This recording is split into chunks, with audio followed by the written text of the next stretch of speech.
aí, galera, tudo bem com vocês? Hoje, galera, a gente vai falar sobre alguma coisa.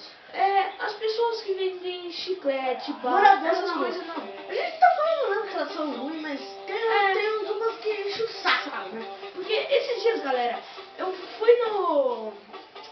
Tava indo pro shopping. Tinha um carinha, já devia ter uns 59 anos. O cara tava com uma garrafinha de pinga e cigarro na mão, galera. Aí isso é demais.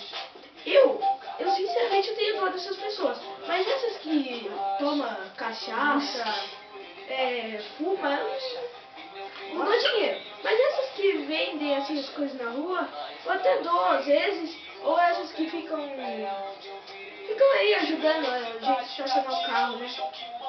Viu? Então, esses dias aí também eu tava andando de carro, meu pai parou no semáforo, aí veio um cara falou assim, você não tem um dinheirinho pra ajudar, por favor?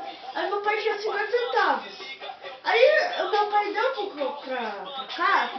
moço, o moço falou, só isso? Não precisa pra comprar nem um cigarro. E jogou dentro do carro e foi embora. Tem gente que é muito ignorante, né, galera? Já tá dando dinheiro. Então, galera, o vídeo não vai ficar muito longo, mas a gente vai falar um pouquinho mais. E se inscreve no canal, dê um like, tá? Outra coisa que aconteceu também foi tipo assim, o meu pai não tava sem dinheiro e falou assim, olha, tem um todinho aqui, fresquinho. Aí a gente ia dar pro cara e o cara falou, não, eu quero dinheiro, pô.